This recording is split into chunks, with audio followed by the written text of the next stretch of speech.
What are some things to keep in mind for relocation sites for evacuations in case there is a disaster? First of all, you got to have agreements with relocation sites, and then you got to know where they're at. So you want to have maps to how to get to the relocation sites, an address, and then I would take your key employees, especially anybody that's going to be driving a van, and go visit the relocation sites. And licensing now, they want to have one at least 25 miles away. It's nice if you could do that in both directions. That's when the Orville floods, well, potential floods, when they thought the dam was going to break in Orville, they shut the freeway going down, going to the south. So they had everybody in the town evacuate to the north. So, and if your whole town, I know a lot of facilities say we're going to evacuate in place, stay in place. But if the whole town's on fire, like in Paradise, you're not staying in place. So you want to have a relocation site at least 25 miles away. What are some of the best options for transportation? Vans, buses, if you have that, you can get agreements with the adult facilities. You can get buses for the day programs. They're usually available, but you want to have this pre-arranged. So if you're using your own transportation, a couple things with that is, one, they should be accessible. If the employees have to, take 15 minutes to go get the van from your house if you don't live at the facility, and 15 minutes get it back, it may be too late, especially with some of these fires, like the one we had in Santa Rosa.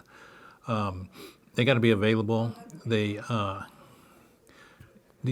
biggest thing that happened when evacuations were from the Paradise Fire is a lot of residents got loaded on buses and even city buses, but there was no way to get the wheelchairs and the cart or the walkers. So be sure you've got arrangements for that. If you got med carts, you got to take, besides the residents and staff, you got to take the meds. You got to take I call their personal items, their wheelchairs and their walkers, and if they have a go bag. So we need space for that, the transportation. And the other thing is, and it's interesting because there was billboards outside of Orville after the dam scare, half is the new empty, and they're talking about your fuel. So keep the vans and the buses, cars, at least 3/4 full of fuel at all times, 100% of the time. Keep it at least 3/4 full.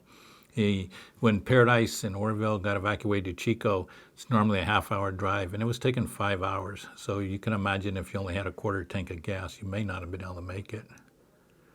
Be sure you got the resident records, the client records, and then contact information.